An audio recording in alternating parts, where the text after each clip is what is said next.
Bueno, bienvenidos, hermanos y hermanas, para quienes hoy se han regalado la oportunidad esta tarde de estar acá. Tenemos con nosotros este hermano nuestro, el padre Luis Toro, una bendición para esta comunidad. Deseábamos mucho tenerlo y para la gloria de Dios el Señor lo ha permitido hoy, este domingo 30 de junio. Bienvenido, padre, a esta hermosa comunidad de Santa Ana, que lo recibe con un aplauso bien fuerte de bienvenida a esta casa, y bueno, esperando de usted lo que el Señor le regale. Padre, bienvenido, y a los que nos siguen por las redes, que siguen al Padre Luis Toro también, háganse parte siempre de estas enseñanzas y que sirva para nuestro crecimiento espiritual. Bienvenidos, que Dios les bendiga a todos. Buenas tardes. Qué alegría poderles saludar. Gracias al padre José Gregorio. Gregorio Antonio. Gregorio Antonio, le estoy cambiando ya el nombre. Pero Gregorio Antonio y a Monseñor Trino Fernández, que me dio la oportunidad de estar aquí. Gracias a todos ustedes. Vamos a comenzar en el nombre del Padre y del Hijo y del Espíritu Santo. Dios es espíritu, y quienes lo adoran deben hacerlo en espíritu y en verdad. Adorar es creer que una persona, una cosa, un animal es Dios. En este caso, creer que el invisible, el todopoderoso, el que hizo todas las cosas, es nuestro Dios. Está con nosotros como lo ha prometido. Donde hayan dos o más congregados en mi nombre, allí estaré yo en medio de ellos. Y convencido de que Él está aquí, hablemos con Él. Señor Dios, te alabamos, te bendecimos, te adoramos, te glorificamos y te damos gracias porque nos das la oportunidad de estar aquí escuchando tu palabra. Ella es lámpara para nuestros pasos, una luz en el sendero. Nos sentimos orgullosos de ser tus hijos y estamos dispuestos a escucharte. Habla, Señor, que tus siervos escuchan. Que tu Santo Espíritu sople desde los 4 puntos cardinales y prepare el terreno donde va a ser sembrada la semilla del reino, que es tu palabra. Espíritu de Dios, ven a nuestra mente y a nuestro corazón. Transforma todo nuestro ser. Digan conmigo, Santo y Divino Espíritu. Destruye en mí toda pereza espiritual, toda indiferencia, toda duda, todo miedo. Lléname plenamente de tu luz, de tu sabiduría, de tu paz, de tu gozo, de tu amor, de tu alegría. A ti, Divino Espíritu, que eres Dios y siempre nos acompañas, a ti sea la gloria, el honor, el poder, la adoración por los siglos de los siglos. Amén. Comenzamos esta enseñanza en el nombre del Padre y del Hijo y del Espíritu Santo. Amén. Queridísimos hermanos, pueden sentarse. Vamos a compartir la palabra del Señor. Lo que van a leer, un hombre y una mujer que nos van a acompañar en la lectura. Vengan para acá y me acompañan aquí. Deben recordar que deben leer despacio, más nada, bien leído y despacio. Vamos a hacer la introducción. Queridos hermanos, Dios quiere que todos los hombres se salven. Jesucristo vino a este mundo a salvar lo que estaba perdido a causa del pecado. Y hoy quisiera mostrarles cómo es que la Biblia nos enseña a buscar esa salvación que es el deseo de Dios. El proyecto de Dios con Cristo es salvar al mundo entero. El proyecto del diablo es no permitir que se realice el proyecto de Dios, la salvación para todos. Por un lado, Dios lucha para salvar a los hombres y por otro lado el diablo lucha para que los hombres no se salven. Y nosotros que somos cristianos buscamos la salvación y buscamos que el proyecto de Dios se lleve a cabo, que las demás personas se salven. Y por eso nos llamamos cristianos y por eso estamos en la iglesia y por eso luchamos.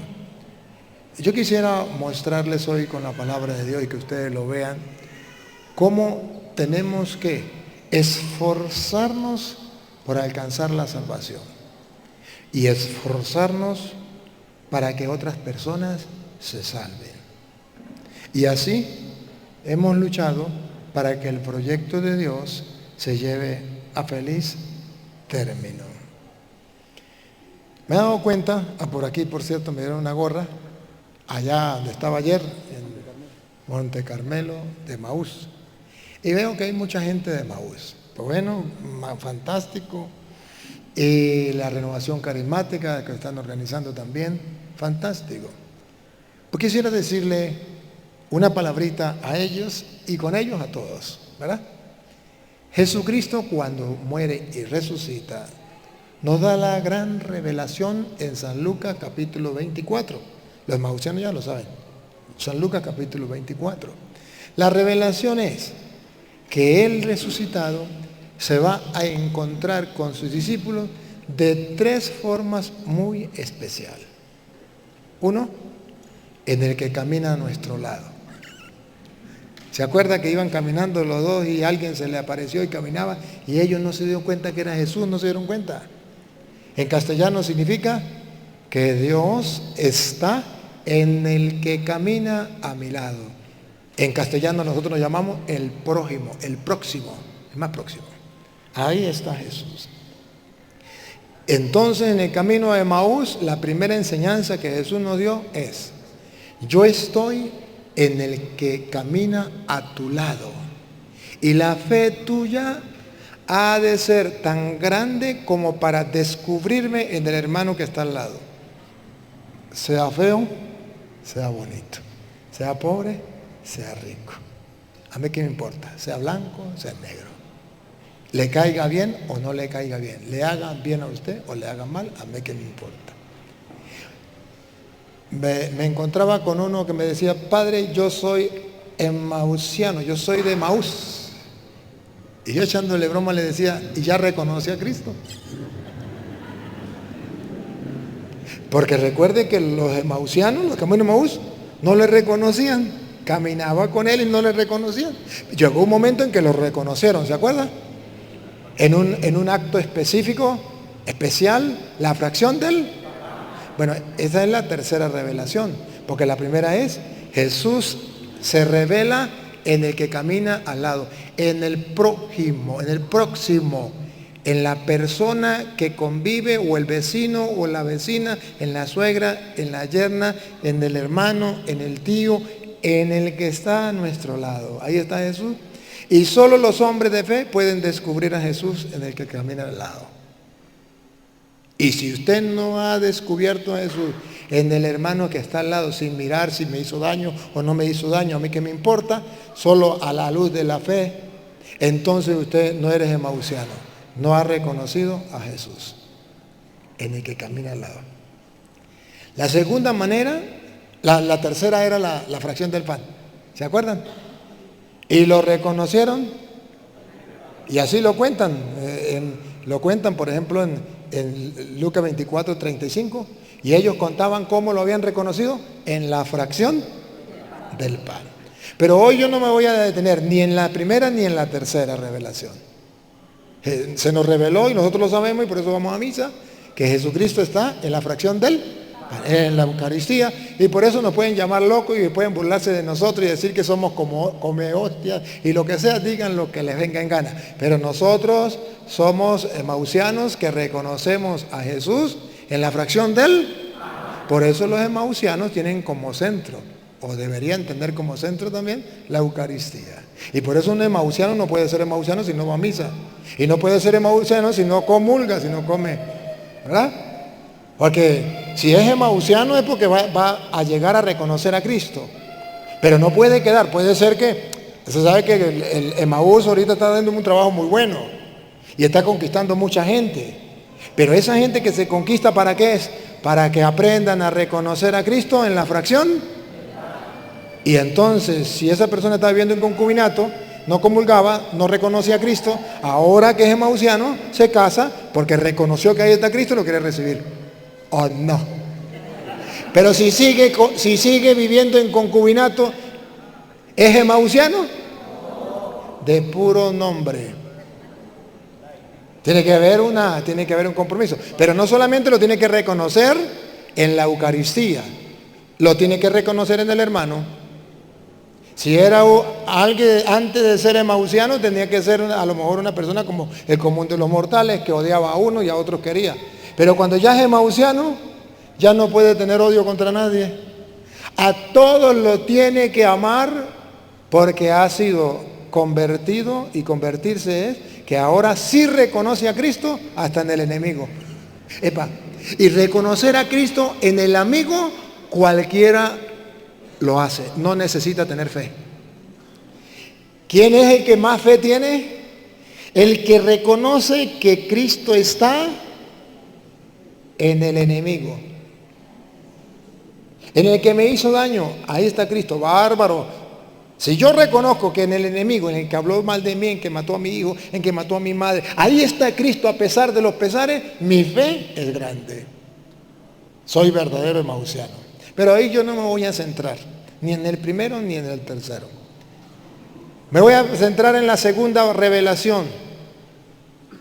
La primera fue, los emausianos lo reconocieron en el próximo, en el que camina a mi lado, en el prójimo, sin saber quién es. Pero ahí está Jesús. ¿La tercera cuál es? Lo reconocieron en la fracción del pan, en la Eucaristía. De eso no vamos a hablar hoy. Voy a hablar de la segunda. Se nos reveló Cristo. Y la segunda, voy a raspar a los emausianos. ¿Y cuál es la segunda? No me digan para no rasparlos. Por allá alguien lo dijo. Y no ardía nuestro corazón, versículo 32 del capítulo 24. Y no ardía nuestro corazón cuando nos explicaba las Escrituras. A ver, ¿cómo es que dice? 24:32. Y se decían el uno al otro, ¿no ardían nuestros corazones en nosotros mientras nos hablaba en el camino y cuando nos abría las Escrituras? Los emausianos comenzaron a reconocer a Cristo en las Escrituras. Y cuando Él comienza a hablarles y a explicarles, les abría las Escrituras, comenzó algo que no existía. Comenzó la conversión del corazón. Comenzó el corazón a arder, porque comenzaron a reconocerlo en las Sagradas Escrituras. Por eso San Jerónimo decía, desconocer las Escrituras es desconocer a Cristo. Y conocer las Escrituras es conocer a Cristo. ¿Me captan la idea? Entonces, como aquí hay muchos emausianos y carismáticos, entonces, y otros grupos de apostolado, y los que no son de grupo apostolado, pero son cristianos, no pueden reconocer a Cristo si no tienen una conversión del corazón a través de las Sagradas Escrituras. Pero recuerden de qué material estaban hechos. Ahora usted lee el versículo 25. ¿De qué material estaban hechos? Está siempre el capítulo 24 de San Lucas. El versículo 25. ¿Recuerdan de qué material estaban hechos? Un corazón de piedra y una mente cerrada para comprender las Escrituras. Escuche cómo dice la Biblia. Oh insensatos. Oh insensatos. Le faltaba sensatez, le faltaban sesos en la cabeza. Oh insensatos. Oh insensatos y tardos de corazón. Dos problemas, uno en la mente y otro en el corazón. Los emausianos, antes de convertirse, eran como el común de los mortales, insensatos y tardos de corazón. Si a mí un emausiano me dice, o un carismático me dice, yo me convertí, ¿por qué? Porque antes era un insensato y tardo de corazón para escudriñar las Escrituras. Ahora estoy comenzando a leer las Escrituras y ahora arde mi corazón cuando leo las Escrituras. Ahora reconozco a Cristo en las Sagradas Escrituras. Entonces digo, sí comenzó a convertirse. ¿Se acuerda que Jesús cuando comenzó a predicar, tarea para la casa de Marcos 1:15? Conviértanse y crean en el Evangelio. Según la conversión de Cristo Jesús, ¿no? O sea, usted puede decir que la conversión suya, como de los evangélicos, dice, yo era un borracho y ahora no tomo, yo me convertí. Esa es la conversión de los evangélicos. Pero la conversión de Cristo no es esa. Va más allá. Eso también va adentro, pero no es. La conversión de Cristo es más amplia. Conviértanse y crean en el Evangelio. Entonces, puede ser que dentro de los grupos carismáticos, el grupo de Maús y de los otros grupos apostolados, haya gente que todavía no se ha convertido, que todavía siguen siendo insensatos y tardos de corazón, según dice la Biblia, porque aquí está la revelación, cuando Jesús resucita y encuentra discípulos camino de Maús, que son insensatos y tardos de corazón. Lupita, ¿y por qué eran insensatos y tardos de corazón? Para creer todo lo que los profetas han dicho. Porque les costaba creer, no querían creer todo lo que los profetas habían dicho. Lo que estaba escrito les costaba creer. Díganme, ¿esa no es la misma enfermedad que hay en el mundo de hoy? Exactamente la misma. Un problema mental, un problema del corazón. Insensatos y tardos de corazón para creer lo que dicen los profetas. Sigue. No era necesario que el Cristo padeciera estas cosas y que entrara en su gloria. Y comenzando desde Moisés. Aquí viene. Cuando Cristo ve el problema de la humanidad, queridos hermanos, desde obispos, sacerdotes, catequistas y todos los grupos de apostolados, cuando Jesucristo encontró la enfermedad del mundo, insensatos y tardos de corazón para creer lo que dicen las Escrituras, ¿cuál fue el remedio que Jesucristo utilizó? La evangelización. Comenzó a evangelizarlo. ¿Cómo? Otra vez, el versículo 27, ¿cómo es?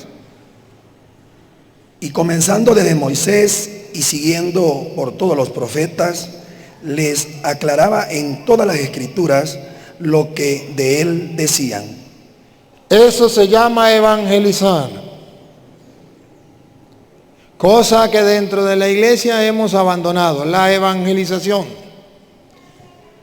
Comenzar desde Moisés, pasando por los profetas, todo lo que las Sagradas Escrituras dicen de Cristo. Comenzar a reconocer a Cristo en las Sagradas Escrituras. Lo que de Él está escrito. ¿Qué dijo? ¿Qué hizo? ¿Cómo actuó? ¿Cómo pensó? Eso se llama evangelizar. Y esa tarea es la que hemos abandonado, comenzando por los curas y los obispos. Y ustedes que nos siguen, se copian bien, pero bien mal. Porque hoy la evangelización parece que se centra en otra cosa distinto a lo que hace Cristo. Comenzó a explicarle desde Moisés detenidamente, pasando por todos los profetas, todo lo que en las Sagradas Escrituras se decía de él. Pregunto, ¿en qué parte se hace eso? ¿En qué iglesia lo están haciendo? Bueno, me alegra mucho, el padre dice que tiene cursos de formación. Padre, le felicito, eso es necesario. Para que los laicos se formen, y el que no se forma, se deforma. ¿Y qué es formarse? Pues comenzar a conocer las Sagradas Escrituras para que haya una conversión de la mente y del corazón. ¿Y cómo se lleva eso? Con paciencia, con constancia, con formación. Comenzando desde Moisés, pasando por todos los profetas, en todo lo que las Sagradas Escrituras decía sobre él. Y Jesús les explicó todo eso. ¿Dónde están los sacerdotes que están explicándole al pueblo eso? ¿Dónde están los obispos preocupados por eso? ¿Dónde están las religiosas? Aquí veo una religiosa, saludito a las religiosas. ¿Dónde están los diáconos permanentes? ¿Dónde están los seminaristas? ¿Dónde están los catequistas? ¿Dónde están? Que sigan el ejemplo de Cristo de evangelizar con las sagradas escrituras. Ese es el problema que tenemos. Y hay que darle una solución. Hay que darles una solución. Ahí entra el problema. Jesús ataca el problema. Hoy insensatos y tardos de corazón para creer lo que dicen las escrituras. Esa es la enfermedad. Partamos de ahí. La gente no conoce las escrituras. ¿Qué hay que hacer? ¿Quedarme lamentándome? No. Comenzar entonces a los que no conocen las escrituras como lo hizo Cristo, detenidamente, pausadamente, con constancia y perseverancia, a explicarle todo lo que las sagradas escrituras hablan de Él. Para que la gente conozca a Cristo, para que la gente ame a Cristo, para que la gente piense como Cristo, actúe como Cristo, para que la gente sea cristiana. Y observen algo, queridos hermanos. Llegó un momento, según dice el versículo 45, llegó un momento, el momento fantástico, el que ustedes y yo deseamos que llegue en nuestra vida. Llegó un momento fantástico. Adivinen cuál es el momento fantástico. En el momento en que la persona, después que le arde el corazón, después que le explican las escrituras, llega un momento en que se quita el velo que hay en los ojos. Que todos tenemos un velo en los ojos y no entendemos las escrituras, nos gusta leer las escrituras, no entiendo nada, no se me queda nada. Ese momento es superado. En el versículo 45 dice que se superó ese obstáculo. Pero yo le voy a mostrar cómo superaron los discípulos de Emaús ese obstáculo. ¿Cómo fue que Cristo le superó ese obstáculo? Vean el versículo 45. Entonces les abrió el entendimiento. Superó el obstáculo, ¿verdad? ¿Cómo tenían el entendimiento? Cerrado. Díganme, ¿ustedes no están en esa etapa? Ahí estamos todos. No nos gusta, no entendemos nada, no se nos queda nada. Yo le confieso que yo leí 6 veces la Biblia completica. No se me quedaba nada, no entendía nada, siendo seminarista. Y no entendía nada y yo decía, Dios mío, qué tapado que soy. ¿Cuándo se me abrirá el entendimiento? Y un día, estando ya como en tercer año de teología, me mandaron a hacer una reflexión, me acuerdo que era sobre Marta y María. Y yo hice una reflexión a la medida de mis posibilidades. Y el que me estaba evaluando, el profesor, porque hablé a lo criollo, a lo campesino. Yo soy campesino del campo y hablé campesino del campo. Digo, bueno, por allá. Y el profesor que me estaba evaluando dijo, sí, muy bonito, pero eso es no son palabras técnicas, no son palabras de un teólogo, son palabras de un campesino, 01. Y yo estaba pasando por el momento de aquel que no entendía nada, que no se me quedaba nada. Qué ánimo me dieron, ¿verdad? Oye, no importa, yo sigo, yo persevero. Y llegó el momento en que un día, así por arte de magia, el Señor, todo lo que había leído, ustedes se dan cuenta, me llega así como cuando uno tiene internet y le llegan los mensajes, ta, ta, ta, ta, ta, ta, ta, ta. Yo prendo ahorita el celular mío y me llegan 10.000 mensajes, mínimo. Así también cuando voy a la enseñanza y me llegan mensajes y cita, y puedo hablar y hable. Y usted dice, y está leyendo, dicen los evangélicos que yo tengo una pantalla allá, leyendo las citas. Porque el que las usa las imagina, ¿verdad? No tengo ninguna pantalla. Solamente que dice en las escrituras que hay un momento cuando usted comienza a estudiar las escrituras desde Moisés, pasando por los profetas y todo lo que la Sagrada Escritura dice sobre Cristo, llega un momento que se le abre el entendimiento. Y ese es el problema que tenemos. que como no se nos abre el entendimiento, ¿qué hacemos? En vez de seguir leyendo y orando, más nunca abrimos la Biblia y la dejamos en el Salmo 91 en la casa llena de mugre. ¿O no? Díganme qué mentiras. Entonces, fracasamos por eso. Pero dice la Biblia, en el versículo 45 está el secreto. Jesús les abre el entendimiento, repítalo. Entonces les abrió el entendimiento. ¿Para qué? Para que comprendiesen las Escrituras. Qué rico, qué rico, qué rico, qué rico. Ahora, ¿saben qué? Esto que ustedes ven tan emocionante y tan rico, aquí está la técnica de cómo les abrió el entendimiento. Para que si ustedes lo ponen en práctica, les pase exactamente igual. Y lo digo con propiedad, porque yo también pasé por ahí. No entendía ni se me quedaba nada. Pero llegó un momento en que Dios lo quiso dar.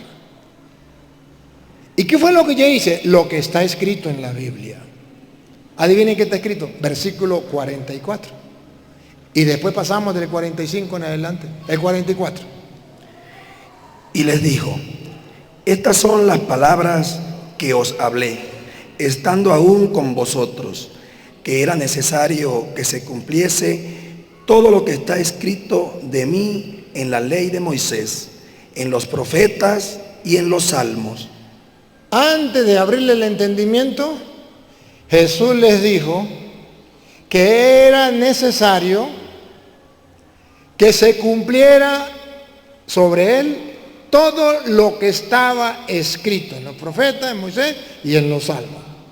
O sea, para uno entender las Escrituras, lo primero que tiene que saber que todo lo que está escrito se tiene que cumplir. Que yo me acerco a la palabra de Dios no como un libro de cuentos, que cada quien entiende a su modo. Que no me acerco a la palabra de Dios como un libro, una novela literaria. Yo no me debo acercar a la Biblia como un libro de historia. Yo me debo acercar a la Biblia como palabra de Dios, sabiendo que todo lo que está ahí se tiene que cumplir al pie de la letra. O sea que yo me acerco en castellano a la palabra de Dios con una fe rotunda, absoluta, de que lo que está ahí se cumple. Por eso cuando nosotros escuchamos que Jesús agarró pan y dijo: tomen, coman, esto es mi cuerpo, hagan esto en memoria mía, nosotros decimos, eso se tiene que cumplir. Porque dice la Biblia que todo lo que está escrito de Él se tiene que cumplir al pie de la letra. Y si Él dijo, hagan esto en memoria mía, nosotros decimos, no entendemos nada, no vemos nada, pero hay que hacerlo como Él lo dijo y creemos que ese es su cuerpo, que esa es su sangre, porque Él lo dijo. ¿Me captan la idea? Así tenemos que acercarnos a las Sagradas Escrituras. Acercarnos a la Sagrada Escritura con una fe firme que lo que ahí está escrito se tiene que cumplir. Cuando yo me acerco a la Sagrada Escritura de esa manera, jamás la voy a distorsionar como lo hacen los evangélicos. Jamás la voy a quitar como lo hacen los testigos de Jehová, o a ponerle como le hacen los testigos de Jehová. Jamás. Me acerco a la palabra de Dios simplemente dejándome golpear por ella. Cuando usted y yo nos acercamos a las Sagradas Escrituras de esa manera, no somos toreros. El torero hace así: ole, ese no es conmigo, eso es con él. Ole, ese no es conmigo, ese es con el vecino. Lástima que no vino Petronilo. No hay que ser torero. Tenemos que agarrar la palabra de Dios y dejarnos golpear por ella. Se tiene que cumplir tal como está escrito. Ahora sí, el versículo 46. ¿Cómo sigue el 46? Y les dijo: así está escrito, y así fue necesario que el Cristo padeciese y resucitase de los muertos al tercer día. Así estaba escrito, y así era necesario que se cumpliese lo que estaba escrito. y que se predicase en su nombre el arrepentimiento y el perdón de pecados en todas las naciones. Entonces, así estaba escrito y así tenía que cumplirse. Cuando usted y yo nos acercamos a la Biblia, leyéndolo desde Moisés, pasando por los profetas, toda la Sagrada Escritura, sabiendo que todo eso, lo que está escrito es verdad, es palabra de Dios y que se tiene que cumplir, es cuando el entendimiento se nos abre para poder ver lo que Cristo enseñó, hacer lo que Cristo mandó y poder confiar y creer las promesas que están escritas en la palabra de Dios, aunque los demás se rían. Y a eso es que yo los quiero llevar a ustedes, queridos hermanos católicos. Los protestantes, ¿a qué vienen? A sacarnos a nosotros de la fe, a sacarnos del centro de la palabra de Dios con la mirada puesta que lo que está escrito, eso se cumple, y los protestantes vienen manipulando, adulterando o leyendo las escrituras a su propio entender, sin tomar en cuenta que no se puede cambiar. Y eso hace que muchos católicos ya se hayan metido a protestantes. Y cuando el católico entonces está bien formado, comienza a estudiar las escrituras, arde su corazón, se enamora de la palabra de Dios, comienza a estudiar, y cuando un protestante ve que hay un católico que estudia las escrituras, se va y no lo molesta más. Pero cuando un protestante llega y encuentra a un católico que no lee las escrituras, dice, ese es mío. Deje que solamente es cuestión de tiempo. Déjeme que le meta duda. Y ese que decía, viva la iglesia de Cristo, viva la madre de nuestro Señor Jesucristo, la Virgencita María, la madre de nuestro Señor Jesucristo, mi madre, termina diciendo, esa prostituta, esa mujer cualquiera, la iglesia, la gran Babilonia, la gran ramera. Antes que iba a misa y el sacerdote le decía el cuerpo de Cristo y decía, amén, ahora dice, esa oblea, ahí está el diablo. ¿Le lavaron el cerebro? Algo pasó. Bueno, me quiero centrar en esa segunda revelación, la de la palabra del Señor, donde Jesucristo nos dice entonces que así arde nuestro corazón y así se nos abre el entendimiento para que podamos entender las Escrituras y conocer que todo lo que se dice de Cristo en las Sagradas Escrituras se cumple, y así se pueda predicar el Evangelio y se pueda predicar la conversión al mundo entero. Ahora, partiendo desde allí y mirando, queridos hermanos, que en el mundo en que estamos viviendo como una densa oscuridad dentro de la iglesia, o parece que la iglesia va fracasando y va para abajo y los evangélicos van creciendo. ¿No lo han visto de usted? ¿Por qué? Porque los católicos hemos hecho algo muy tonto. O díganme ustedes si no es tonto. ¿Cómo llamaría usted a un campesino que arregle el terreno, que llegue unas 100 hectáreas de tierra, las are bien arregladitas, las deje listas para sembrar, abonado todo, y de paso llovió, quedó listo para sembrar, y en vez de sembrar la semilla, se va para la casa y entre 2, 3 meses regresa? ¿Cómo encontrará el terreno que aró? ¿Ya nació maíz? ¿Ya nació café? ¿Algo ha nacido? Monte. Pero él se sacrificó, hizo todo el esfuerzo, él aró, él arregló todo. Eso es verdad.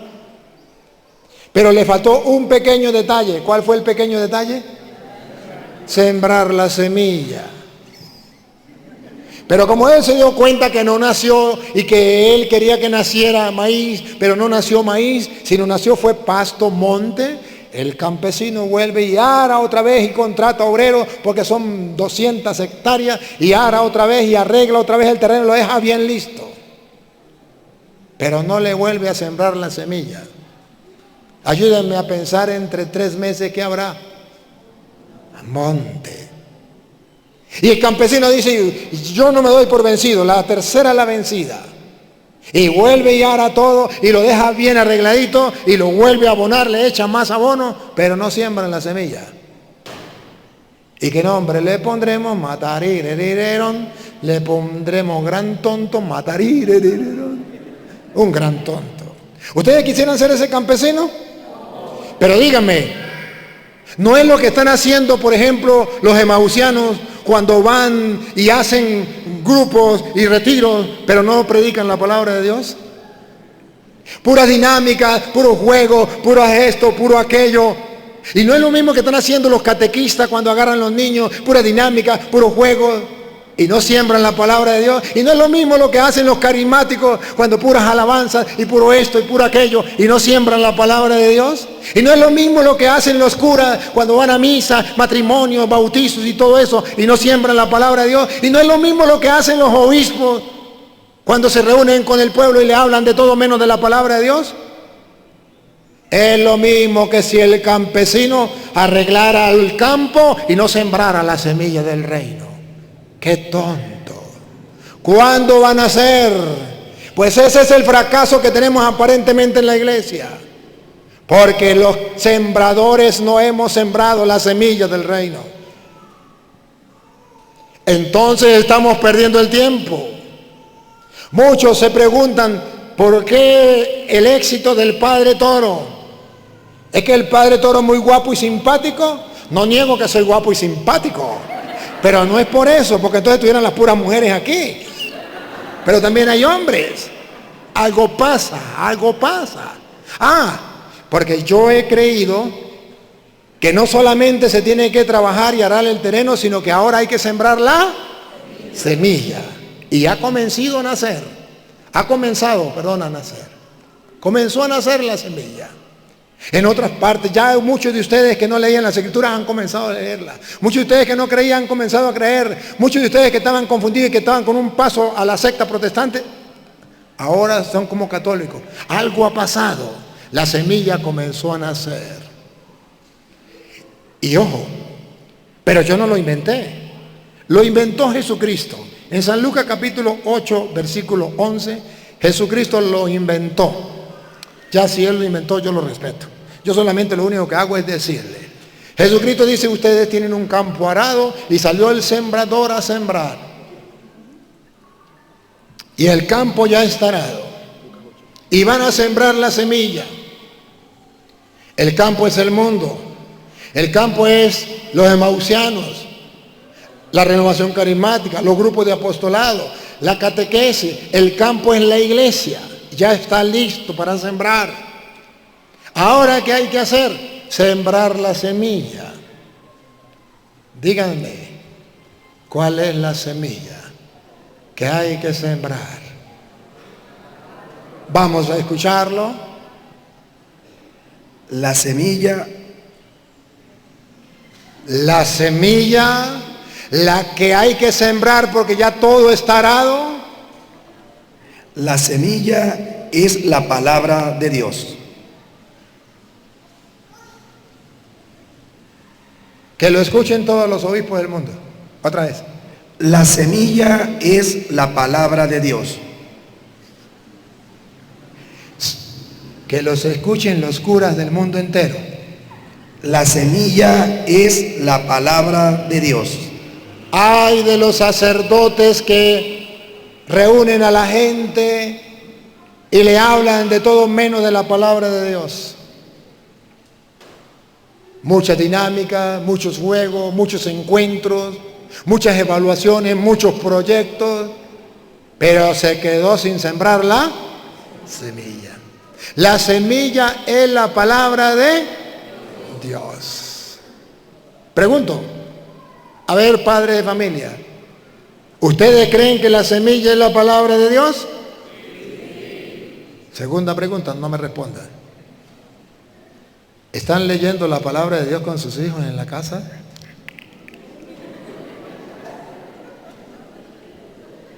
Catequistas, Están compartiendo con los niños de catequesis la palabra de Dios, les enseña a buscar citas, a buscar capítulos y versículos. Le han enseñado desde Moisés, pasando por los profetas, todo el Nuevo Testamento, lo que dice sobre Cristo. No se lamente si mañana esos niños no vuelven a la iglesia y se meten a evangélicos. No se lamenten. Es que usted no sembró la semilla y van a ser pasto, monte. ¿O no? No tenemos la experiencia, no lo hemos visto. Y siempre nos lamentamos. Y hago eco porque he escuchado a los obispos y a los sacerdotes decir, ¿y qué será lo que nos falla en la catequesis? ¿Qué será lo que nos falta? No entendemos por qué los niños, 400 niños en la catequesis, y al otro domingo ya no viene ninguno a misa. Y a los pocos años ya están metidos en evangélicos. ¿Qué será lo que nos pasa? ¿Es que no lo ven? ¿Es que no lo ven? Por allá San Marcos capítulo 4, el versículo 16 o 26, si no es blanco es negro. Por ahí, creo que es como 26. Así es el reino de Dios, como cuando un hombre echa semilla en la tierra. ¿Cuál es la semilla? La palabra de Dios. Y dice Jesús, después que usted tome conciencia que la semilla del reino es la palabra de Dios, después de que usted eche la semilla de Dios, la semilla del reino en el campo que es la familia, sus hijos, que es los niños de catequesis, que es los grupos de apostolado, que es la iglesia universal, cuando se siembre la semilla del reino, ahora escuchen, no se afanen que nazca. No se preocupe si usted no ve si nace o no nace, si crece o no crece, no se preocupe. Usted lo único que tiene que preocuparse es asegurarse 100% que usted predicó la palabra de Dios. Punto. Lo demás no se preocupe. Cuando yo comencé a trabajar predicando la palabra de Dios, mi preocupación era si la gente se convertía o no. Sufrí como un tonto.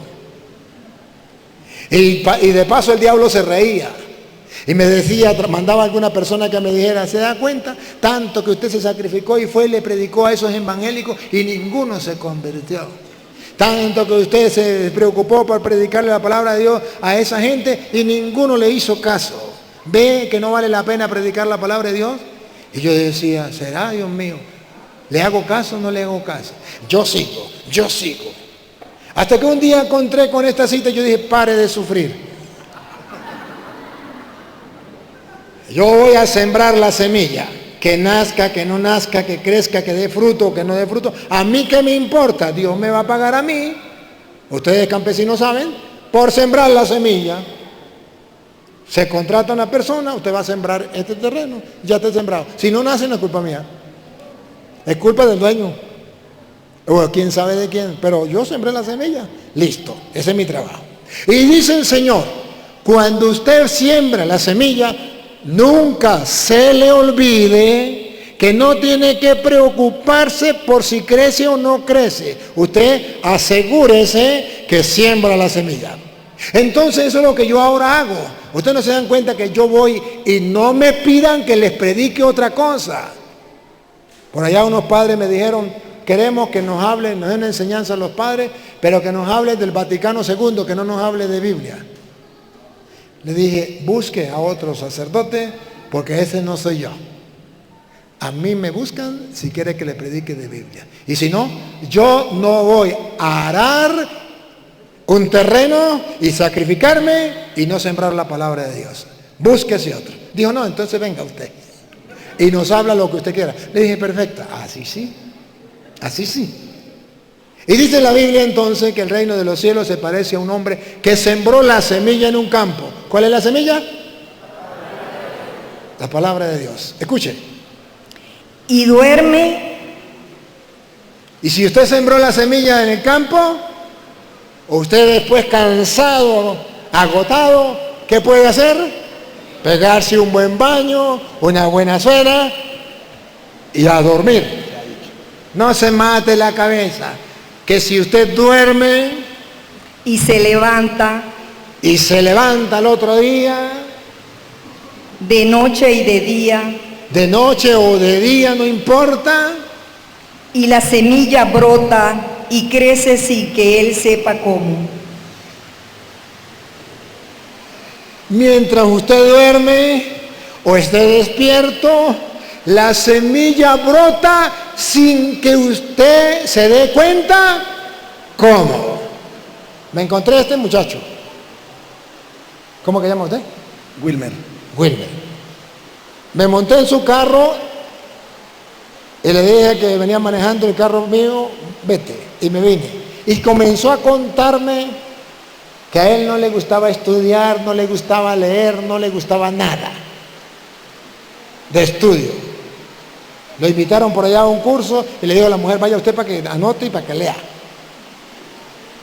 Pero después comenzó a ver las enseñanzas, a escuchar la palabra de Dios y comenzó a arder en su corazón, a arder su corazón por la palabra, y comenzó a estudiar y comenzó a agarrarle gusto a la palabra de Dios, y yo ni cuenta me di hasta anoche que me contó.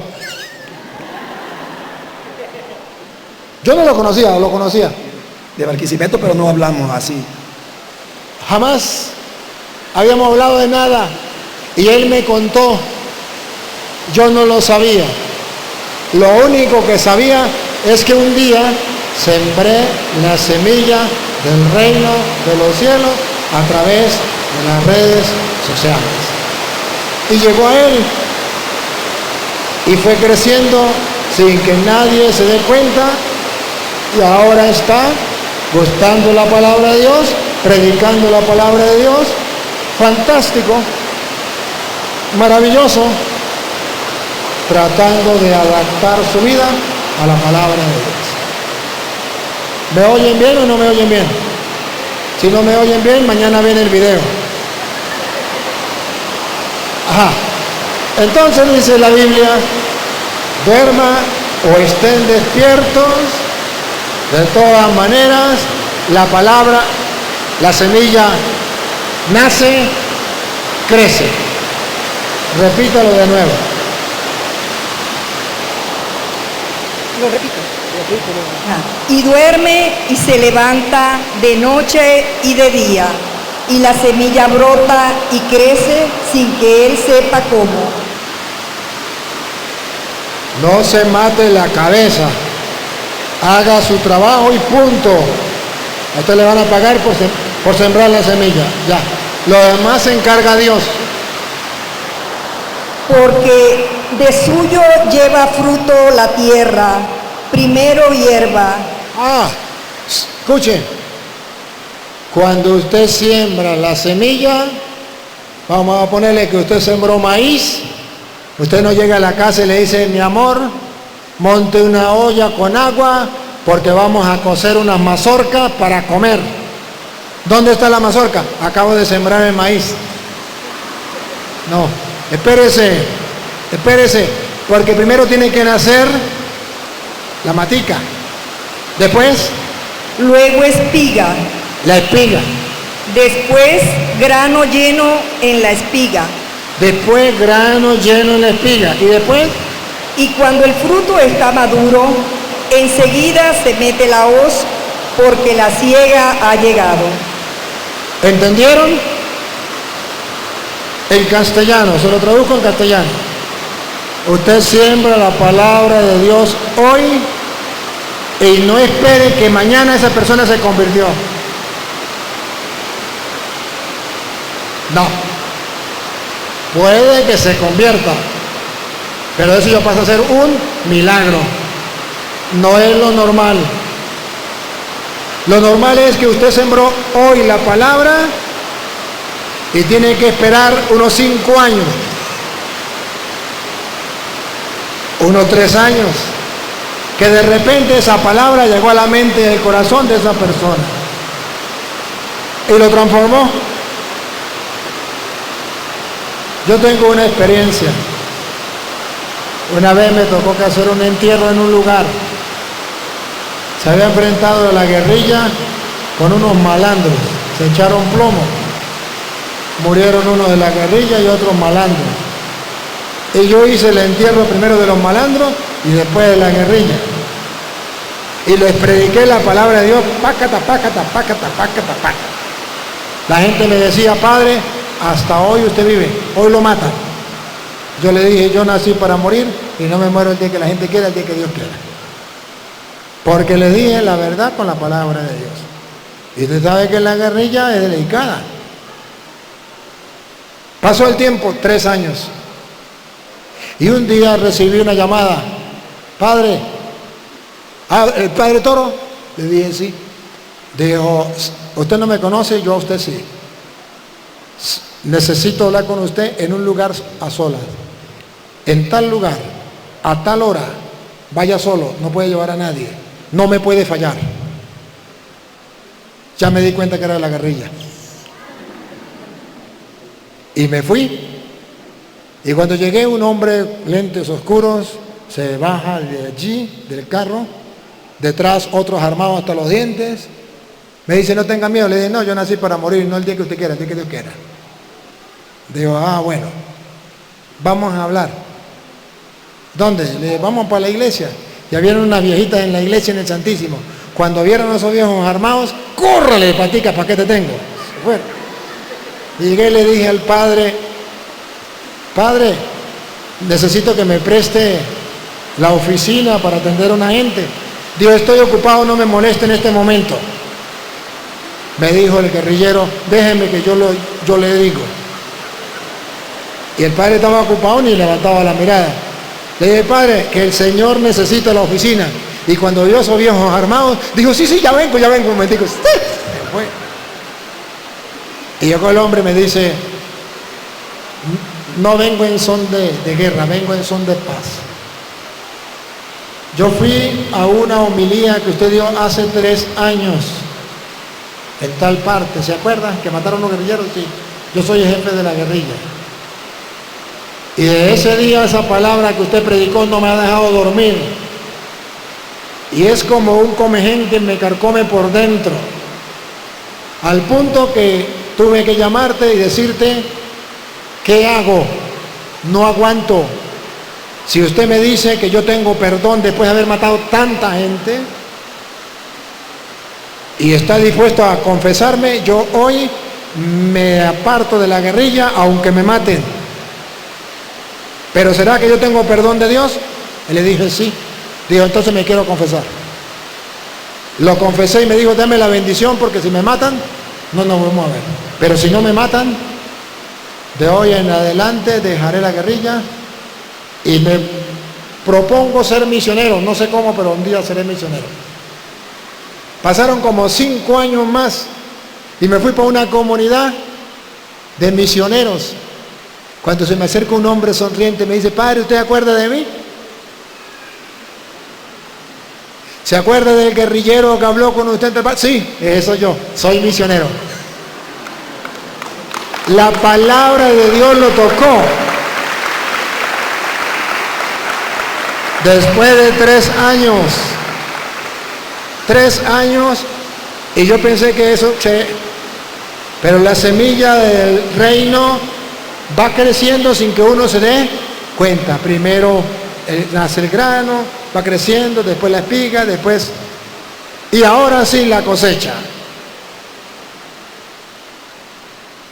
Queridos hermanos, si ustedes ven, ¿a ustedes les parecen bien las enseñanzas que yo doy, sí o no? Sí. ¿Les gusta que les hable de la palabra de Dios, sí o no? Sí. Sepan una cosa, que yo soy producto de un campesino que sembró la semilla hace aproximadamente unos 50 años. Para no decirle cuántos años tengo. Llamado Luis Alfonso Jaimes, junto a María Isabel Toro de Jaimes, que paz descanse. Ellos sembraron la semilla y ellos no veían ningún fruto por ningún lado porque yo era el hijo más tremendo que ellos tenían. Y recuerdo cuando a mi hermana, a una de las mayores, le dijeron, Luis se va para el seminario y dijo, no, eso no creo yo. Que se vaya Jaime, Alexander o Jackson, sí, pero que se vaya Luis, no, eso no creo. Y nació la semilla y creció, y ahora yo soy fruto de un hombre que con visión de futuro sembró la semilla, un día creció, dio fruto, y ahora ustedes están comiendo los frutos, como cuando usted va por el campo y encuentra una mata de naranja llena de naranjas y usted agarra y come y no sabe quién la sembró. En el caso mío la sembró mi padre y mi madre. ¿Y qué pasa con los padres de familia que no están sembrando la semilla para que mañana den fruto? No será de una vez. Espérese. Su hijo puede ser lo más rebelde, lo más grosero. Su hijo puede ser hasta homosexual, su hija lesbiana, puede ser un borracho, un drogadicto. No importa. Siembre la semilla del reino. Un día esa semilla, como en el guerrillero, va a nacer y no le va a dejar la conciencia tranquila y un día se va a convertir. Está escrito.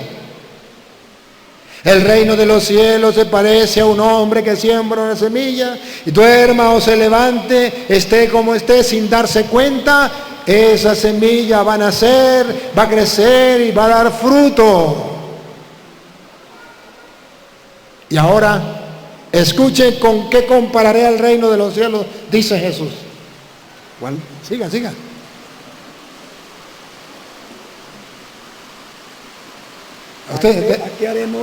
¿A qué haremos semejante el reino de Dios? Ahora, ¿con qué lo vamos a comparar? ¿Con qué lo vamos a asemejar? ¿O con qué parábola lo compararemos? ¿O con qué parábola lo compararemos? Escuchemos. Es como el grano de mostaza. Una semilla. Es como el grano de mostaza, la semilla del reino de la palabra de Dios, que es como un grano de mostaza. ¿Y cómo es el grano de mostaza? Es la más pequeña. ¿Cómo es el grano de mostaza? Es la más pequeña. Traducido al castellano teológicamente, ¿qué significa? Que la palabra de Dios es la semilla del reino, pero es la más pequeñita porque ustedes no quieren leerla. Han leído muchos libros, pero la Biblia todavía no. Ven muchas novelas, ven mucha televisión, pero la palabra de Dios poco. Es la semilla más pequeñita, la que menos importancia le dan, la que menos se ve, la que la gente no quiere leer, la que la gente tira por allá descuidados. Esa es la palabra de Dios, la semilla del reino, como un granito de mostaza. Lo más mínimo, el tiempo más pequeño suyo se lo dedica a la Biblia. A los amigos le dedica más tiempo, a los vicios más tiempo, a la parranda más tiempo, al trabajo más tiempo, al TikTok más tiempo, al Facebook más tiempo, a YouTube más tiempo, a los mensajes más tiempo y a la palabra de Dios poquitico, como el grano de mostaza. Y dice Jesús que a pesar de que tenemos la semilla del reino, la palabra de Dios, como un granito de mostaza, si logramos sembrar ese poquitico que hacía mi padre, poquitico sembraba mi padre, ¿qué pasa? Es la más pequeña de todas las semillas que hay en la tierra, pero después de sembrado crece y se hace la mayor de todas las hortalizas. Aquí entonces la Biblia dice que después que crece, se hace la mayor de todas las hortalizas. La palabra de Dios es la semilla del reino que hay que sembrar. No se preocupe si nace, crece o no. Y a ver, ¿por qué tenemos que sembrarla? No solamente porque es la semilla del reino, eso es importante, pero todavía no entendemos qué significa la semilla del reino. Traducido al castellano, ¿qué significa la semilla del reino? San Pablo lo explica a los Corintios, Primera de Corintios, capítulo 1, versículo 21. San Pablo le predica a los Corintios. ¿Por qué la palabra de Dios es la semilla del reino? Primera de Corintios, capítulo 1, versículo 21. Usted me busca, Marcos 16, 15. Primera de Corintios, capítulo 1, versículo 21. ¿Qué es lo que vamos a examinar? ¿Por qué la palabra de Dios es la semilla del reino? Escuchemos. Pues ya que en la sabiduría de Dios, ¿escucharon? No en la sabiduría de los hombres. En la sabiduría de Dios, repítalo. pues ya que en la sabiduría de Dios el mundo no conoció a Dios No conoció a Dios. mediante la sabiduría, agradó a Dios. Escuchen. Atención, prendo la lupa. Para hacerle zoom. Agradó a Dios salvar a los creyentes. ¿Qué es lo que quiere Dios? ¿Lo hace de mala gana o de buena gana? Agradado, feliz, contento. ¿Otra vez? Agradó a Dios ¿Qué es lo que le agrada a Dios? salvar a los creyentes. ¿Qué es lo que Dios quiere? ¿Salvar a qué? Ahora va. ¿Por qué la palabra de Dios es la semilla del reino? Agradó a Dios salvar a los creyentes. Paren la oreja, pongan la lupa, háganle zoom. ¿Cómo piensa Dios salvar a los creyentes? Por la locura de la predicación. ¡Wow! Dijo uno por aquí. ¡Wow! A Dios le pareció bien, agradable salvar a los creyentes.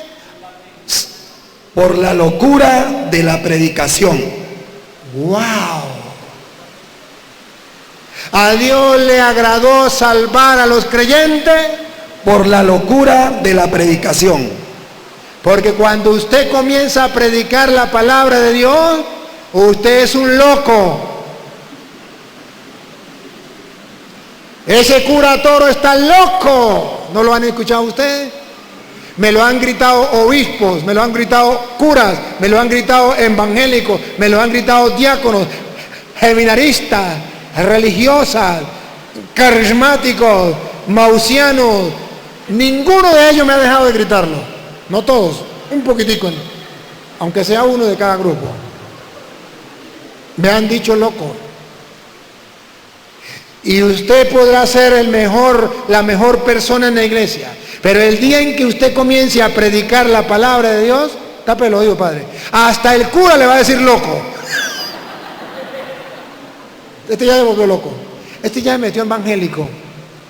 Ya anda como los evangélicos con la Biblia en brazos. ¿O no? Lo van a rechazar, porque dice, la misma Biblia dice que es una locura. En medio de un mundo ateo, predicar la palabra de Dios es una locura. Me tuvo que ir a acompañar a una gente a Europa. A lo mejor ustedes habían olvidado. Fui a donde se hace el milagro, donde hubo el milagro de la Eucaristía, que se transformó en cuerpo, el pan en cuerpo de la carne de Cristo y el vino en sangre. Y ahora el milagro ese. Y entonces nos dieron para la misa, nos daban media hora para la misa. Imagínense, yo media hora no he comenzado la misa todavía. Y le dijimos que nos dieran más chance. Creo que nos dieron como 2 horas, hora y media, no me acuerdo cuánto tiempo era. Yo le dije, bueno, sí. Y comencé la misa, y comencé a predicar. El sacristán, que yo era como un religioso, ¿verdad? Cada rato salía y se asomaba y miraba. Y volvía, se metía para allá y al rato volvía. Cuando terminamos, estábamos como 4 o 5 sacerdotes. Fuimos a la sacristía, él hablaba italiano, nosotros, un solo sacerdote hablaba italiano.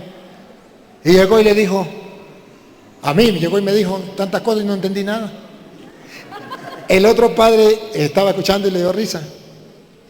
Entonces le digo, ¿qué dice él? Él dice que no entiende por qué tanto tiempo duraron. que eso nunca en su vida había visto él una misa tan larga.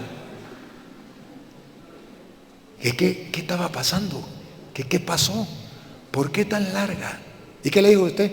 No, yo le dije que porque usted estaba predicando la palabra de Dios. ¿Y qué dijo él? Dijo, aquí se predica nomás 5 minutos o 10 minutos máximo. Y yo duré 1 hora en la predicación. ¡Qué loco! Eso es una locura. Predicar el evangelio es una locura que no lo cura ni el cura. Y si el cura lo cura, es una locura del cura.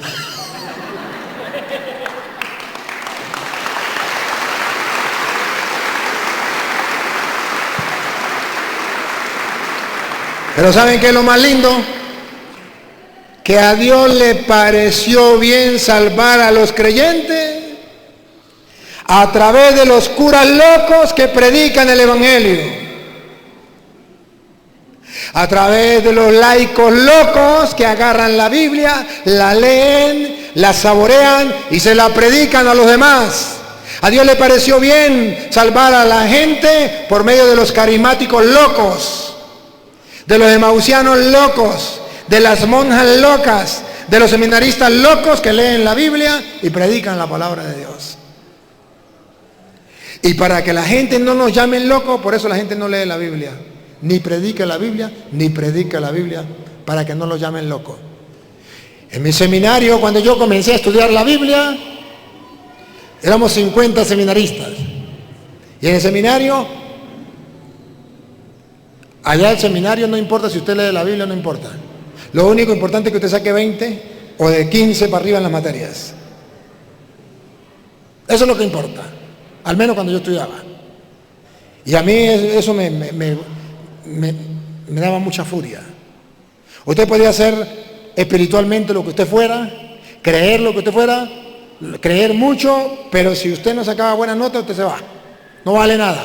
Y usted podía ser un sinvergüenza, un vagabundo, pero si usted sacaba buena nota, era el mejor seminarista.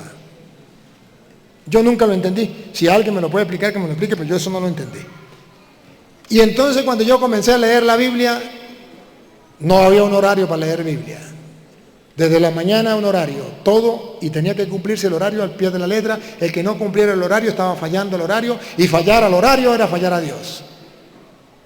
Y yo tenía que sacar un ratico para leer las Escrituras. 1 hora, la hora que yo agarraba era de 1 a 2 era el servicio, y de 2 a 3 era estudio. Yo lo agarraba para leer la Biblia. Mis compañeros les daba rabia porque ellos se montaban por encima de la puerta, llegaban a la ventana y me miraban leyendo la Biblia. Y les daba rabia porque yo estaba leyendo la Biblia y era el momento de estudiar. Y yo no estaba estudiando, sino leyendo la Biblia. Y entonces agarraban la puerta a golpe y decían, toro está loco, toro está loco, toro está loco, toro está loco, toro está loco. Y cuando ese se cansaba, agarraba a otro, toro está loco, toro está loco, toro está loco, toro está loco. Y yo decía entre mí, uy, que se cansen ellos o que me canse yo. Mejor que se cansen ellos, que sigan golpeando la puerta. Cuando se cansaban se iba. Después cuando yo salía me decía, ¿por qué usted estaba perdiendo el tiempo? Era hora de estudio. Le dije, yo no estaba perdiendo el tiempo, yo estaba estudiando la Biblia. Los que estaban perdiendo el tiempo dándole la golpe a la puerta eran ustedes. Pero para ellos yo estaba loco. Comiencen a leer la Biblia, comiencen a predicar la palabra de Dios y te llamarán loco los mismos de la casa. Los del grupo de apostolado te llamarán loco.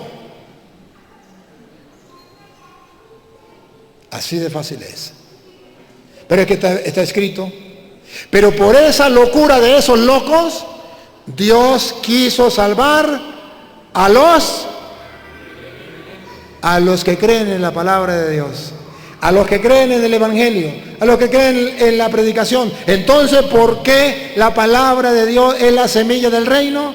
Porque es aquella que Dios quiso utilizar para salvar al mundo.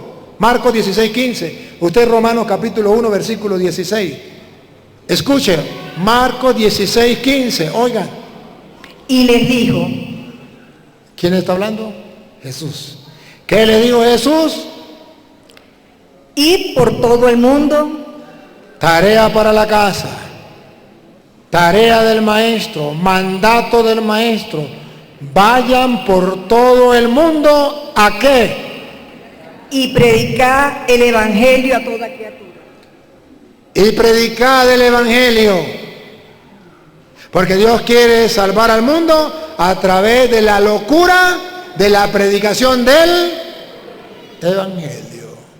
Y como Dios quiere salvar al mundo con la predicación del evangelio, esa fue la misión que le dio a la iglesia. Vayan por todo el mundo y prediquen el evangelio. Repítalo. Id por todo el mundo y predicad el evangelio. ¿Están claros? ¿Por qué vamos a predicar el evangelio? Porque Dios quiso salvar a los creyentes por medio de la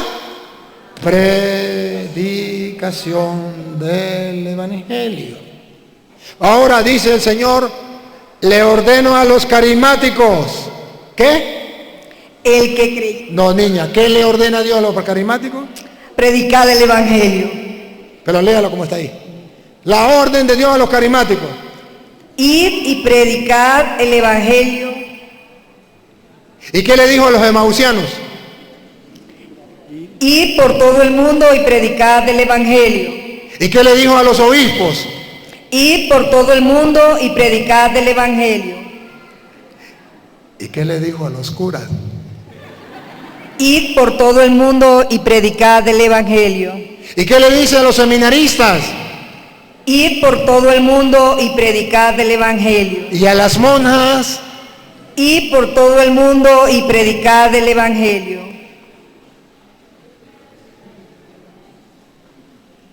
¿Es que no lo ven? Le presto la lupa.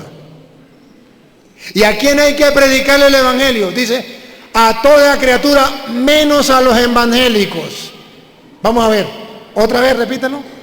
Id por todo el mundo y predicad el evangelio a toda criatura. ¡Ah, bárbaro! Yo no sé dónde los curas leen menos a los evangélicos. Yo no sé dónde los obispos leen, vaya y prediquen el evangelio a toda criatura, menos a los evangélicos. Yo no sé dónde los carismáticos leen, vaya y prediquen el evangelio, menos a los evangélicos. Yo no sé dónde los emausianos leen, vayan y prediquen el evangelio a toda criatura, menos a los evangélicos. Porque ahora nos mandan a predicar el evangelio a toda criatura. Bueno, a toda criatura tampoco nos mandan. Nos mandan a evangelizar y no nos dicen a toda criatura, vayan. Pero a los evangélicos no se metan con ellos. A los borrachos no se metan con ellos. A los homosexuales no se metan con ellos. A los ladrones de los políticos no se metan con ellos. A los guerrilleros no se metan con ellos. Entonces, ¿a quién le vamos a predicar? ¿A quién? Jesús no tuvo excepción. Jesús dijo, vayan, prediquen el evangelio a toda criatura. Ahí están metidos los evangélicos. ¿Y para qué? Escuchen, ¿para qué? El que creyere. ¿Para qué se va a predicar el evangelio? Para que la gente crea. El que creyere Y fuere bautizado, será salvo. El que creyere y fuere bautizado, o sea, que actúe en consecuencia de lo que cree, será salvo. Porque a Dios le pareció bien salvar a los creyentes por medio de la predicación. Vaya a predicar el evangelio a toda criatura, el que crea se salvará. Y el que no quiera creer después que usted le predique, Mas el que no creyere será condenado. a mí qué me importa si no me creen. Yo predico abiertamente, católicos y protestantes, que no me quieran creer, pregúntenme si me importa. Psst. El que crea se salvará, el que no quiera creer será condenado. No lo dije yo, lo dijo el maestro. A mí lo único que me importa es sembrar la semilla, punto.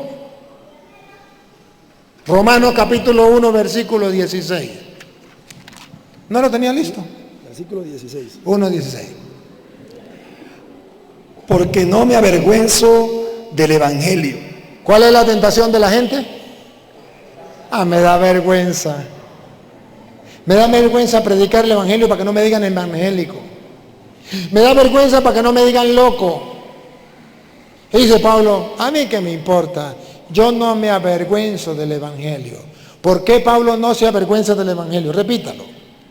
Porque no me avergüenzo del Evangelio, porque es poder de Dios. Yo no me avergüenzo del Evangelio porque es poder de Dios. ¿Para qué? Para salvación a todo aquel que cree. Llámenme loco, díganme hijo del diablo, miéntenme la madre, hagan lo que ustedes quieran. Pero no me avergüenzo del Evangelio, que es poder de Dios y salvación para el que quiera creer. Ahora comprenden por qué no me callo la boca y sigo predicando a pesar de que me maldigan los evangélicos y algunos católicos. Porque a mí no me importa eso. A mí me importa trabajar por el reino de los cielos. Me importa sembrar la semilla. A mí lo que me importa es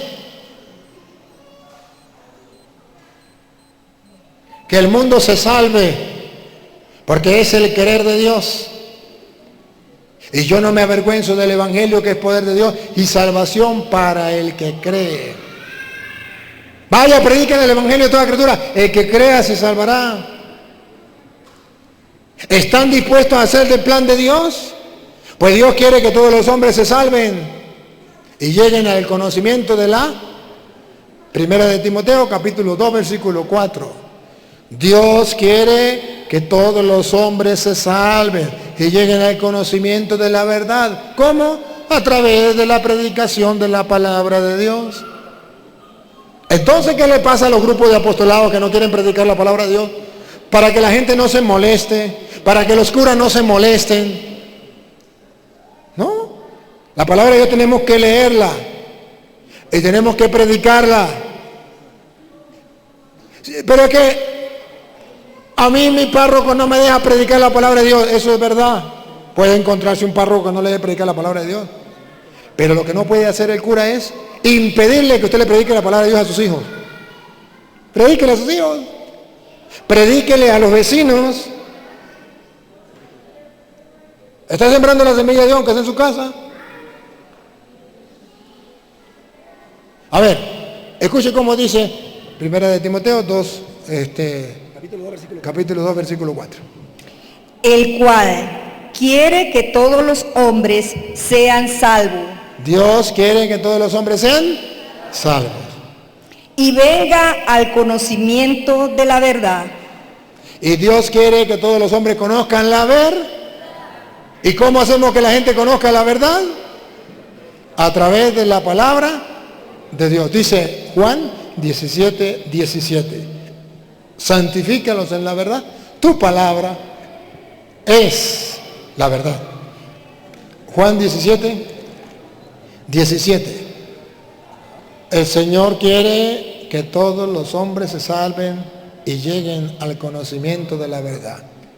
¿Y dónde está la verdad? Santifícalos en tu verdad. Santifícalos en tu verdad. Tu palabra es verdad. Listo. La palabra de Dios es la verdad de Dios. Y ustedes y yo, si somos creyentes y cristianos, si tenemos el celo apostólico, tenemos que tener el deseo de que la gente se salve a través de la predicación de la palabra. Porque es la única manera para usted y yo sembrar la semilla del reino, la que permite que la gente vaya al reino de los cielos. San Pablo, en Hechos de los Apóstoles, capítulo 20, versículo 32, San Pablo quiere irse, se tiene que ir o se tiene que morir. Pero San Pablo dice, en mi ausencia, para que ustedes sean herederos del reino, herederos del cielo, los encomiendo a la palabra de Dios, para que sean herederos del reino. Es la semilla del reino. Los encomiendo a Dios y a su palabra, que le puede dar la herencia del reino. Pongan cuidado. Y ahora, hermanos, os encomiendo a Dios. Os encomiendo a Dios. Lupita, los encomiendo a Dios. ¿Y a quién más? Y a la palabra. Los encomiendo a Dios. Y a la palabra. Mire la convicción que tenía San Pablo que la palabra era la semilla del reino. Los encomiendo a Dios y a su palabra de su gracia, que tiene poder para sobreedificaros y daros herencia con todos los santificados. La palabra de Dios tiene poder para darnos la herencia del cielo, es la semilla del cielo. Así podemos ser salvos. Por eso Jesús decía, conviértanse y crean en el Evangelio. El tiempo se ha cumplido. El reino de Dios está cerca. Conviértanse, crean en el Evangelio. ¡Ah, caramba! Entonces, queridos hermanos, yo hoy mi intención es predicarles a ustedes para que se den cuenta que hay algo muy importante, que es la palabra de Dios. Es tan importante que la misma Sagrada Escritura le llama la semilla del reino, que hay que sembrar en la mente y el corazón para que la gente se salve, para que la gente crea. Pero eso es una locura que hay que superar. ¿Estamos dispuestos a superarlo? San Pablo dice que es una lucha y que es un combate, pero que hay que hacerlo. Miren cómo dice Pablo. Primera de Timoteo capítulo 6 versículo 12. Primera de Timoteo capítulo 6 versículo 12. Dice San Pablo, es una pelea, es un combate. Ir a sembrar la palabra de Dios, predicar el reino de Dios, es una pelea, es un combate que hay que dar. ¿Que no? Escuchémoslo. Primera de Timoteo, capítulo 6, versículo 12. Usted me busca. Segunda de Timoteo, capítulo 4, versículo 8. Va. Primera de Timoteo, capítulo 6, versículo 12. Y él va a buscar Segunda de Timoteo, capítulo 4, versículo 8. Y usted verá que Pablo va a hablar en la 2 de que hay una pelea. Hay que combatir. A ver, ¿cómo lo dice? Pelea. ¿Otra vez? Pelea. Carismático. Oiga. Pelea. Cursillista. Emausiano. Póngale el nombre que usted quiera. ¿Otra vez? Pelea. Pelea. ¿Están dispuestos a pelear? No. Porque la Biblia no se hizo para pelear. ¡Qué ignorancia más grande! Si la misma Biblia dice que la palabra de Dios es la espada con la cual vamos a pelear contra el diablo. ¿O no han leído Efesios capítulo 6 versículo 17? La espada. ¿O no han leído Hebreos capítulo 4 versículo 12? La palabra de Dios es la espada de doble filo que penetra hasta los tuétanos. Es viva y eficaz. ¿No lo han leído? La Biblia no se hizo para pelear. Palabra de Satanás. Eso no es palabra de Dios. La palabra de Dios se hizo para pelear contra el diablo. Es la espada de doble filo que penetra hasta los tuétanos. Y en la pelea, en la batalla espiritual de Efesios 6:10, la espada que puede traspasar al diablo es la palabra de Dios. ¿No lo han leído? Léalo de nuevo. Pelea la buena batalla de la fe. La buena batalla. Hay que dar la batalla al diablo. La buena batalla de la fe. ¿Cómo peleó Cristo la buena batalla? ¿No recuerdan ustedes Mateo 4:6, tarea para la casa? La pelea que tuvo con el diablo, con las escrituras. El diablo le dice, si es el Hijo de Dios, haz que estas piedras se conviertan en pan, porque está escrito. Ah, no, al revés. Es la segunda, en la 6. En el 6 dice, tírate de ahí, porque está escrito que Dios enviará a sus ángeles para que tu pie no tropiece sobre piedra. ¿Y qué le dice Jesús? También está escrito, no tentarás al Señor tu Dios. Una pelea con la palabra. ¿No se hizo para pelear? ¿Y por qué Cristo está peleando con el diablo? Que alguien me lo explique. Entonces, Jesucristo, y el diablo le dijo, si te postras y me adoras, te daré todo eso. Y Jesús le dijo, está escrito, adorarás solamente al Señor tu Dios. ¿Con qué peleó? Con la palabra. Es una pelea. Y dice Pablo otra vez. Echa mano. No, niña, otra vez significa, vuélvalo a leer. Pelea la buena batalla de la fe. Pelea la buena batalla de la fe, aunque la gente le diga que la Biblia no se hizo para pelear.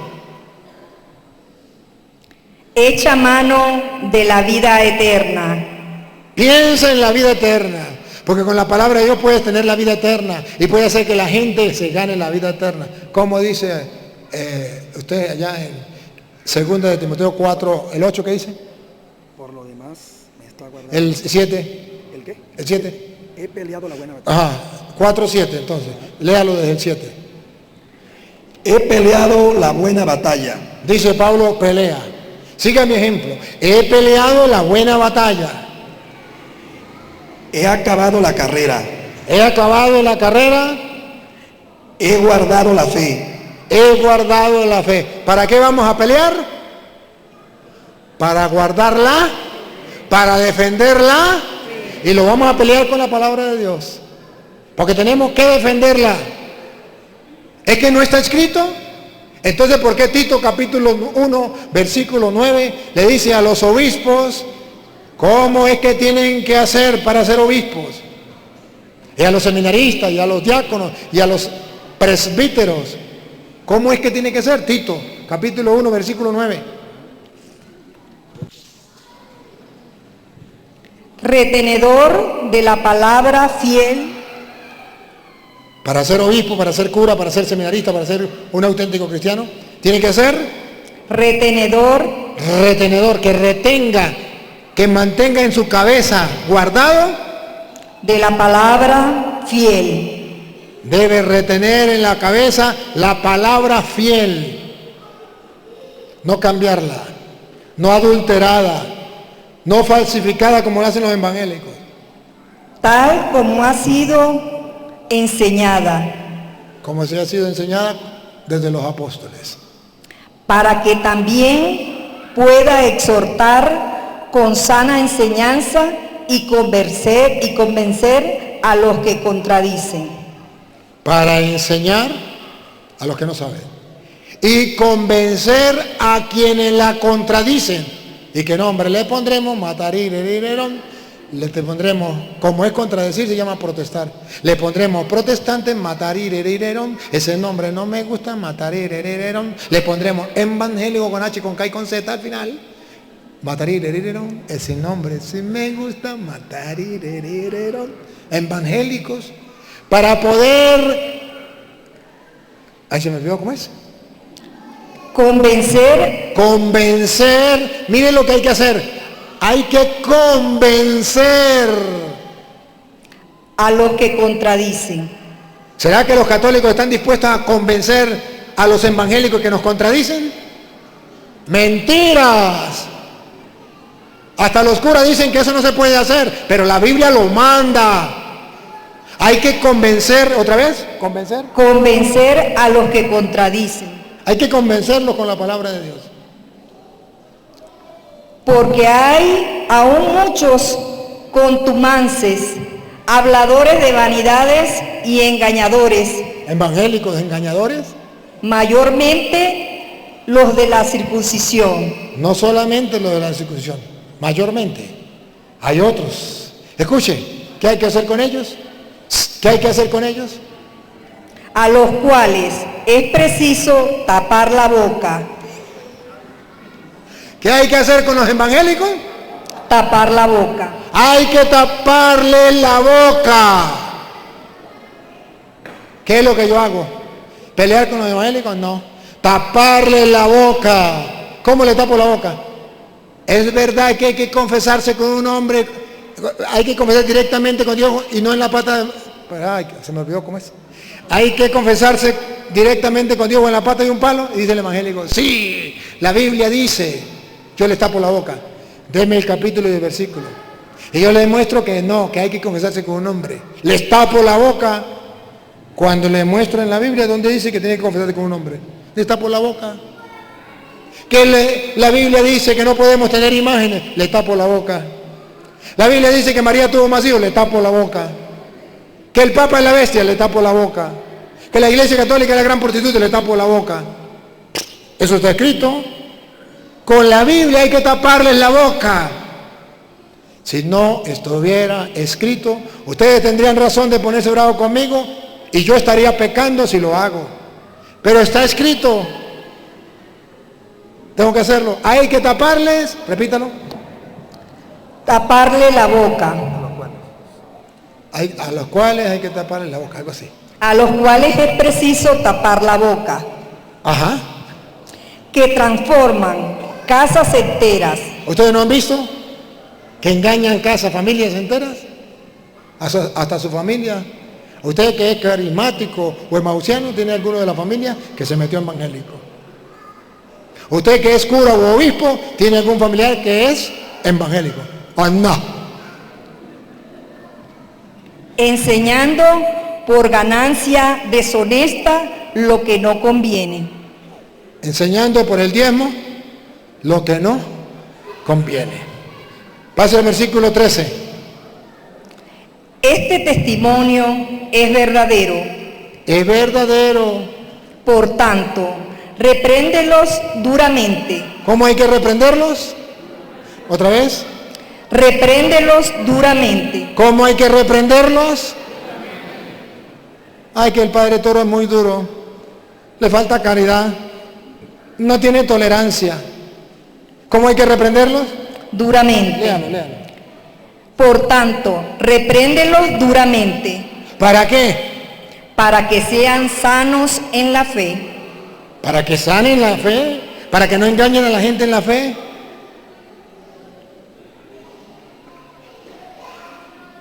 No atendiendo a fábulas judaicas, ni a mandamientos de hombres que se apartan de la verdad.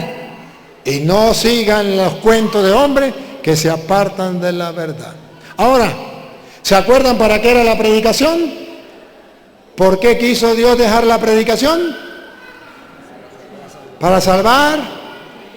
Porque Dios quiere que todos los hombres y lleguen. ¿Y cuál fue el mandato que le dio a la iglesia? Vaya, prediquen el evangelio a toda criatura. El que crea se salvará y el que resiste creer será condenado. ¿Y qué dice Pablo a los romanos?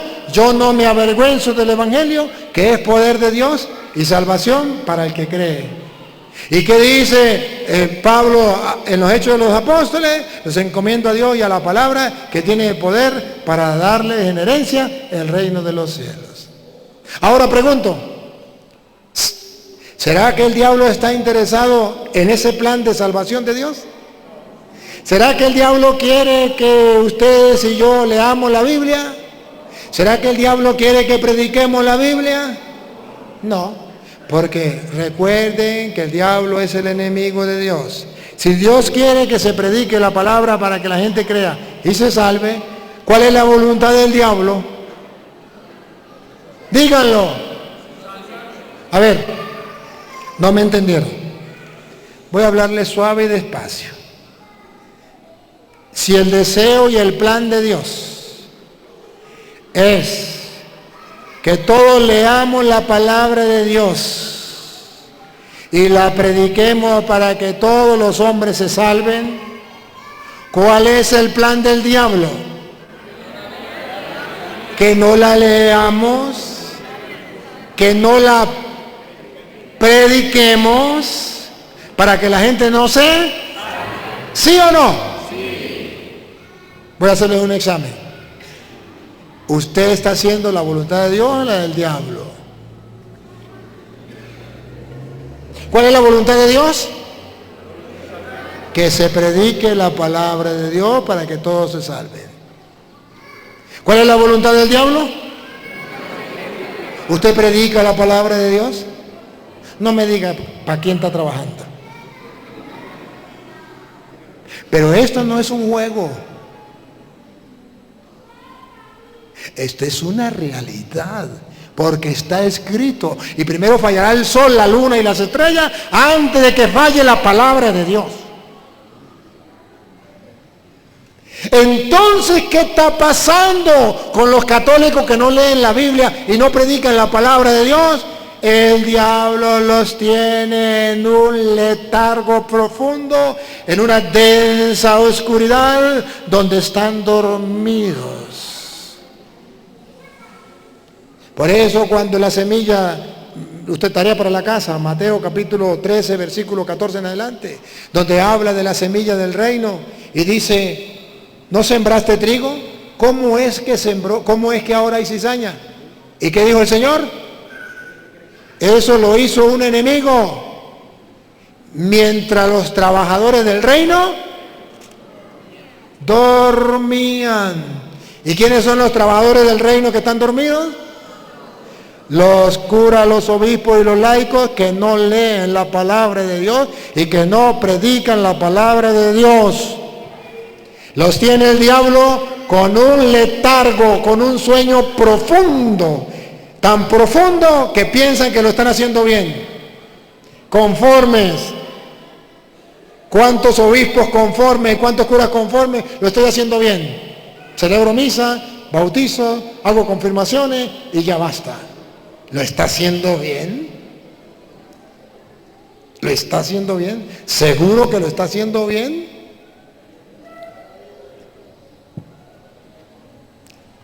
Cursillista, carismático, emausiano, lo está haciendo bien, pero no leen la Biblia ni predican la palabra de Dios. ¿Lo están haciendo bien? Que no los engañe el diablo, ¿no? Que no los engañe el diablo. Porque el mismo Jesucristo lo dijo.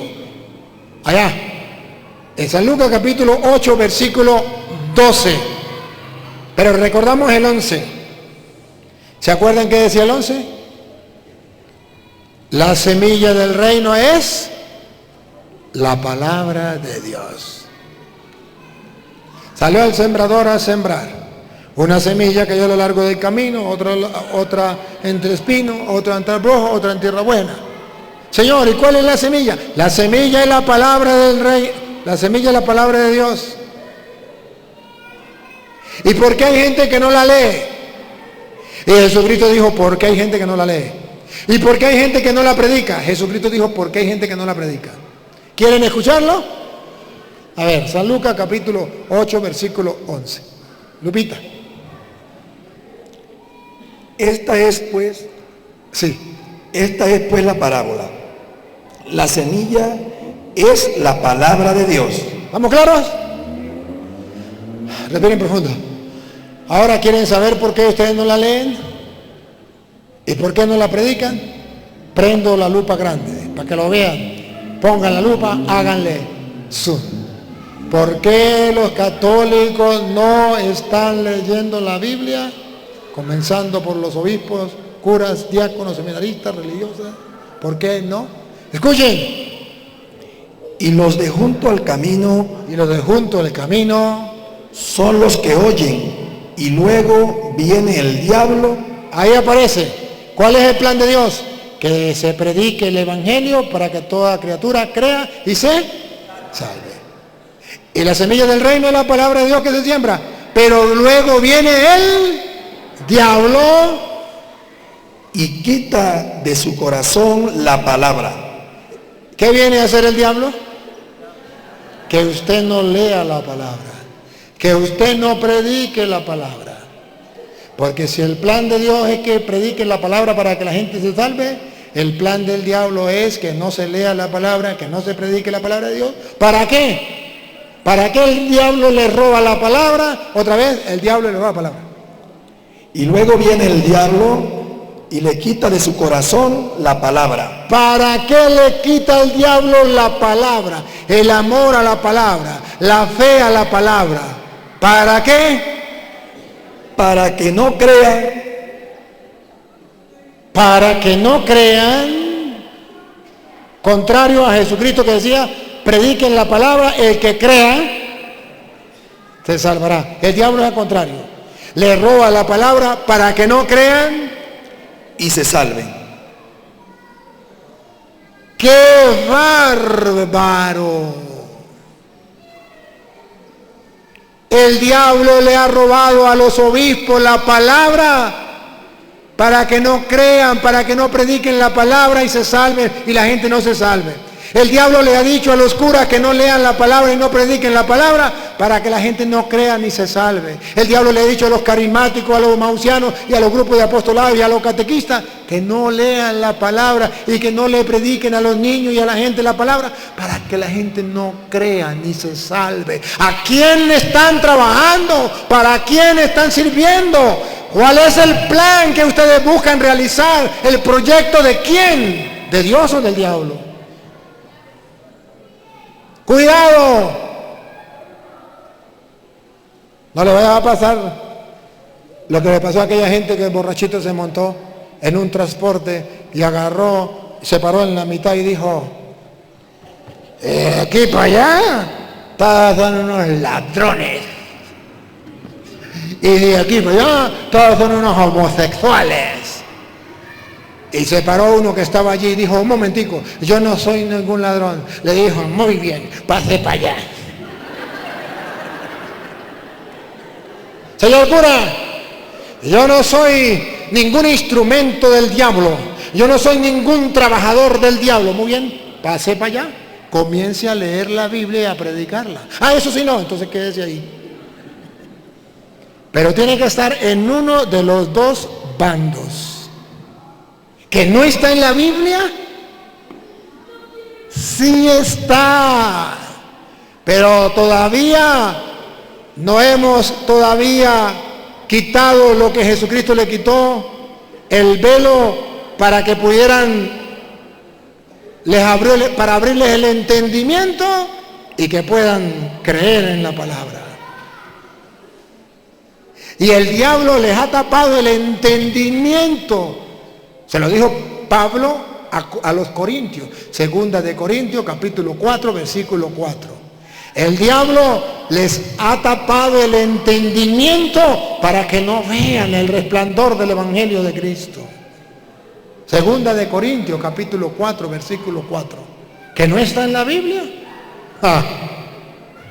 Que no lean la Biblia es otra cosa. En los cuales el Dios de este siglo, el diablo, el Dios de este siglo, cegó el entendimiento, le cegó el entendimiento a los obispos, a los curas, a los laicos, de los incrédulos, que no quieren leer la Biblia, que no quieren predicar la Biblia, que son incrédulos, conviértanse, crean en el Evangelio, para que no le resplandezca la luz del Evangelio de la gloria de Cristo. Para que no le resplandezca la luz del Evangelio que, según dice San Pablo, tiene poder para salvar a los creyentes. A Dios le pareció bien salvar a los creyentes por medio de la predicación del Evangelio. Pero el diablo le cegó el entendimiento para que no vean el resplandor del Evangelio de la gloria de Cristo. Díganme, ¿acaso no se dan cuenta que eso es lo que está pasando en la iglesia? O si no, díganme, ¿qué pasa con los obispos de Alemania que se alzaron contra el Papa y que no quieren obedecer? ¿Qué les pasó?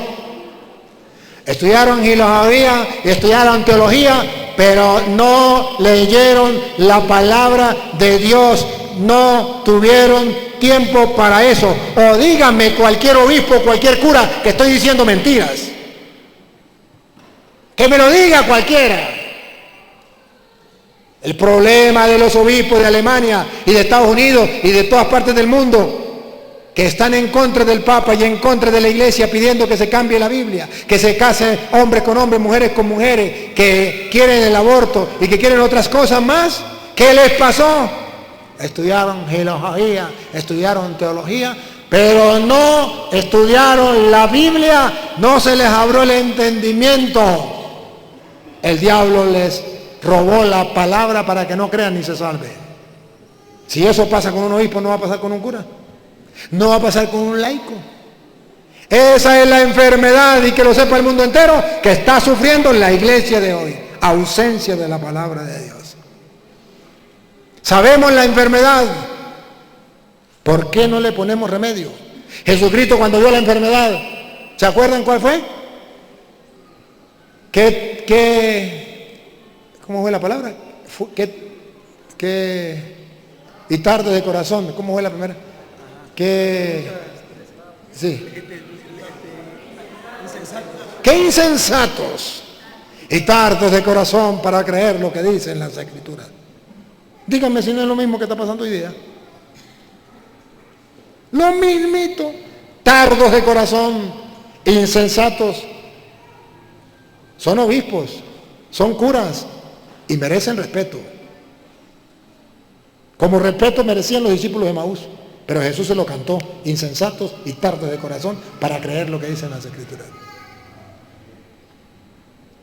O que me diga cualquier persona cuál es el problema de esos obispos y esos curas que se levantaron en contra de la iglesia. No hay otro, falta de fe. No creen en la palabra de Dios, no leyeron la palabra de Dios para alimentarse. El diablo le robó la palabra de Dios para que no crean ni se salven. El diablo le cegó el entendimiento para que no vean el resplandor de la gloria de Dios. ¿Quieren seguir así? Qué desgracia más grande. Tenemos el remedio. Jesús comenzó a explicarles las Escrituras, comenzando por Moisés y los profetas, toda la Sagrada Escritura, lo que se refería de él. El remedio lo tenemos. Comencemos a leer las Escrituras y comencemos a predicar las Escrituras. Hagámoslo. Ella es una lámpara para nuestros pasos, una luz en el sendero. Salmo 119, 115. Perdón, 119, 105. Lámpara es tu palabra para mis pasos, Señor. Una luz en el sendero. ¿Por qué no hacemos que esa palabra de Dios brille en nuestra mente y en nuestro corazón y que brille en la mente y el corazón de los demás? Ya basta de arar el terreno y dejarlo listo para sembrar, pero no sembrar la semilla. Van a la catequesis los niños con dinámicas y juegos. Bonito, listo para sembrar la semilla. Y se van para la casa y la mosna no sembró la semilla. El catequista no sembró la semilla. El cura no sembró la semilla. Qué desgracia más grande. Y esa es la nueva catequesis. Vaya grosería más grande. Y todavía andan diciendo, ¿dónde estará el mal? ¿Dónde estará el mal?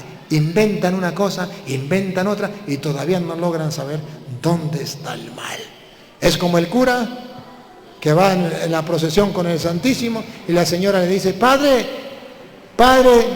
diga, ahí en la custodia no lleva nada, se le quedó la hostia, no la colocó. Es un pequeño detalle.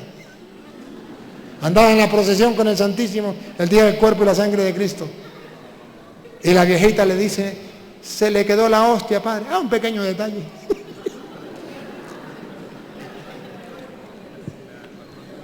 Los carismáticos tienen un pequeño detalle. Hacen todo menos sembrar la palabra de Dios. Un pequeño detalle.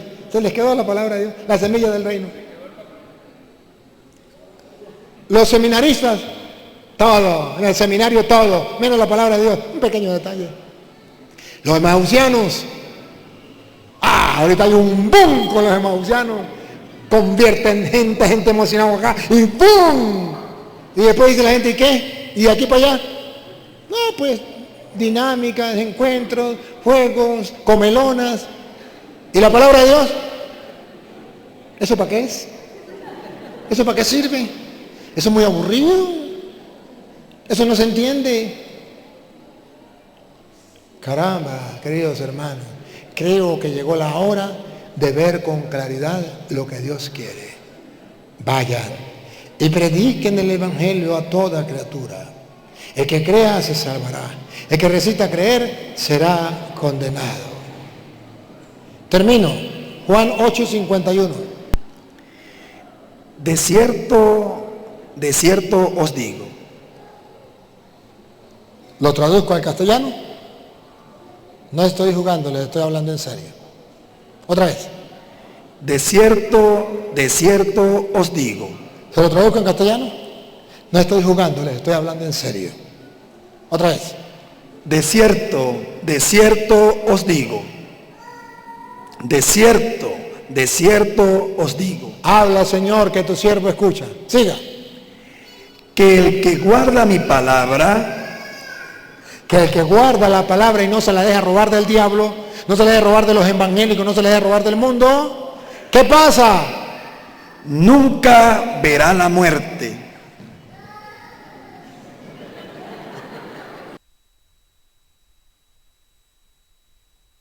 Nunca verá la muerte.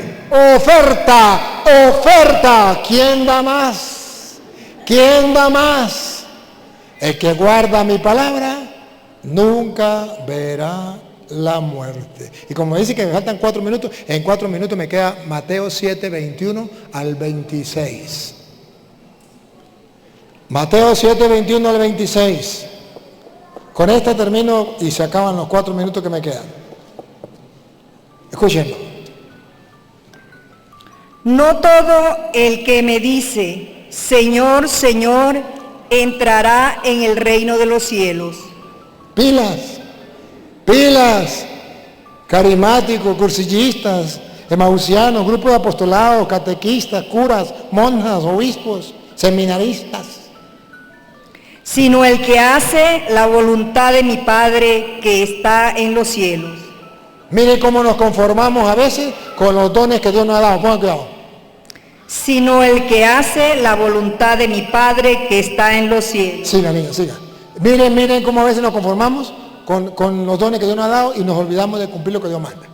Muchos me dirán en aquel día, Señor, Señor, ¿no profetizamos en tu nombre y en tu nombre echamos fuera demonios y en tu nombre hicimos muchos milagros?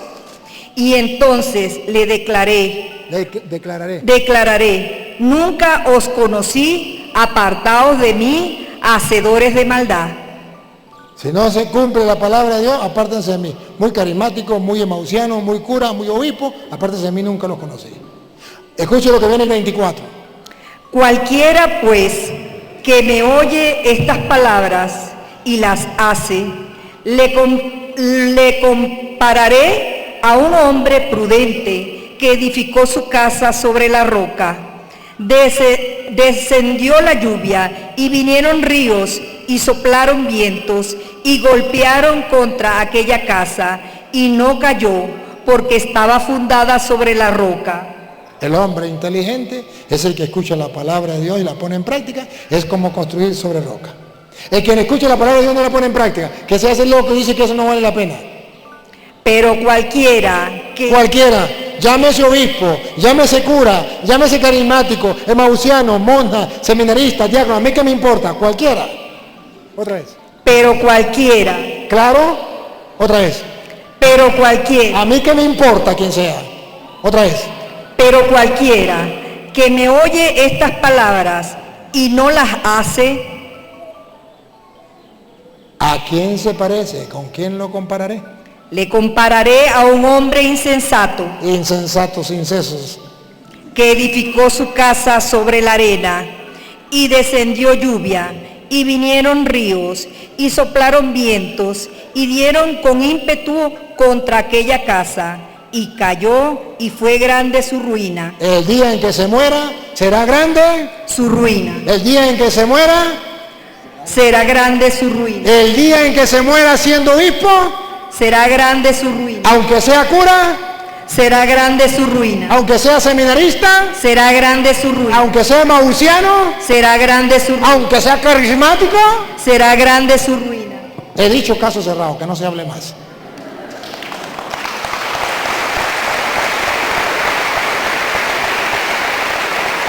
Papá Dios, te damos gracias porque a través de tu palabra podemos ver con claridad cuál es tu voluntad. Que todos los hombres se salven y lleguen al conocimiento de la verdad a través de la predicación del Evangelio.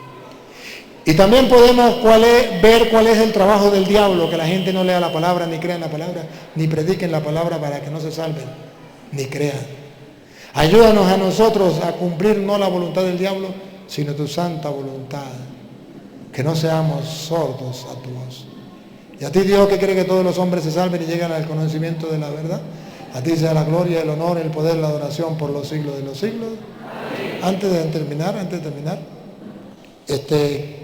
quiero que le demos una oración más por mi padre. Ha mejorado mucho, Gracias a la oración de ustedes, gracias porque Dios nos escucha. Pero queremos que se mejore completo. Papá Dios, mi Padre ha mejorado y te doy gracias públicamente. Así como públicamente te pedí por él, ahora que ya comienza a comer y comienza a dar los primeros pasos y comienza a hablar y ha mejorado, te doy gracias y te pido que le ayudes a mejorar plenamente si es tu voluntad. Para ti nada es imposible. Gracias por oírnos. Sabíamos que tú nos escuchas, pero lo hicimos porque está escrito que lo que pidamos en tu nombre, tú estás dispuesto a escucharlo. Bendito seas. Te pedimos que mi Padre, si es tu voluntad, restablezca plenamente la salud por Jesucristo nuestro Señor. Amén. Bien, ahora vamos a un rato de comerciales. Antes de irme a comerciales, porque como estamos grabando por YouTube, quiero darle un mensajito. Ahorita se acercan las elecciones en Venezuela. Debo de darle un consejo. Vote porque usted quiera, pero le doy una advertencia. El cristiano no es corrupto, no se corrompe, no vende el voto. Le van a llegar a comprar el voto. Si usted se vende como una prostituta, las prostitutas se venden. Usted no debe vender su voto.